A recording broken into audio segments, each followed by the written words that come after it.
महाभारत के युद्ध में अर्जुन के रथ पर कैसे विराजमान हुए हनुमान जी।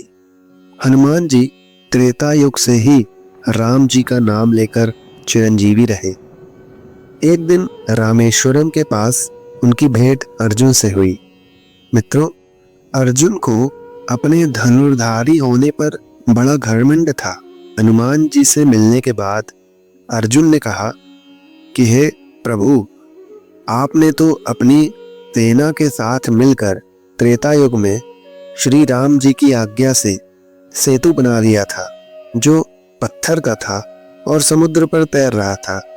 अगर मैं होता तो मैं अकेले ही अपने बाणों से ही एक ऐसा सेतु बनाता, बिना टूटे उस सेतु से सभी आराम से उसे पार कर लेते। ऐसे में प्रभु श्री राम ने क्यों नहीं ऐसा सेतु बना लिया। हनुमान जी ने अर्जुन की पूरी बात सुनी और विनम्रता पूर्वक कहा कि जिस स्थान पर आप अभी खड़े हैं, यहाँ बाणों से सेतु बनाना असंभव है। वास्तव में बाणों का सेतु मेरी सेना का वजन क्या, मेरा ही वजन नहीं संभाल पाता। इस पर अर्जुन ने हनुमान जी को चुनौती दी कि अगर उन्होंने बाणों से ऐसा सेतु बना दिया जिस पर हनुमान जी 3 कदम भी चल पाए, तो फिर हनुमान जी को अग्नि में प्रवेश करना होगा, और हनुमान जी के चलने से पुल टूट गया तो फिर अर्जुन अग्नि में प्रवेश कर जाएंगे। हनुमान जी ने अर्जुन की चुनौती को स्वीकार कर लिया। इसके बाद अर्जुन ने देखते ही देखते अपने तीर कमान से सरोवर में बाणों का सेतु बनाकर तैयार कर दिया। हनुमान जी प्रभु श्री राम का नाम लेकर उस सेतु पर चल पड़े, लेकिन हनुमान जी का पहला कदम पड़ते ही वो सेतु डगमगाने लगा। दूसरे कदम पड़ते ही उस सेतु के टूटने की आवाजें आने लगी, और तीसरे कदम पर तो उस सरोवर का पानी लाल हो गया। लेकिन अर्जुन के कथन के अनुसार हनुमान जी सेतु पर 3 कदम चल चुके थे और अब उनके अग्नि में प्रवेश करने का समय आ गया था। जैसे ही वो अग्नि में प्रवेश करने वाले थे, वैसे ही वहां पर श्री कृष्ण प्रकट हो जाते हैं और उन्होंने हनुमान जी को रोका और उन्हें समझाया कि दरअसल यह सेतु तो पहले कदम में ही टूट जाता, लेकिन मैं कछुए का रूप लेकर इस सेतु के नीचे लेटा हुआ था।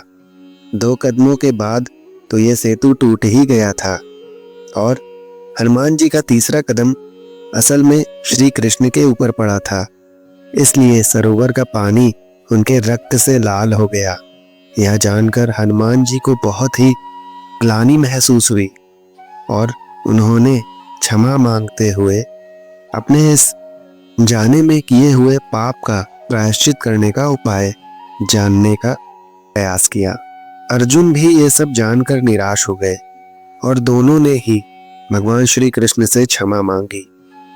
श्री कृष्ण ने दोनों को समझाया कि जो भी हुआ है वो सब उन्हीं की इच्छा से हुआ है। ऐसे में मेरी यही इच्छा है कि आप कुरुक्षेत्र के युद्ध में हमारी सहायता करें।